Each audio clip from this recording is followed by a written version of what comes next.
আমাকে আবার 6টার মধ্যে কারাগারে উপস্থিত হতে হবে।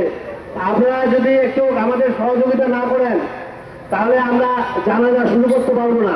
তা আমি আপনাদের সকলকে অনুরোধ করবো বিনয়ের সঙ্গে যে আপনারা একটু সবাই কাতারে দাঁড়ান।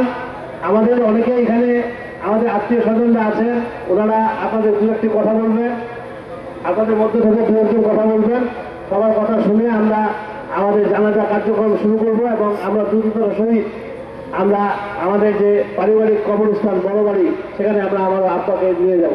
তা আপনারা একটু আমাদেরকে সাহায্য করেন, একটু অনুরোধ লাগে। আপনারা সামনে থেকে সবাই সরে যান।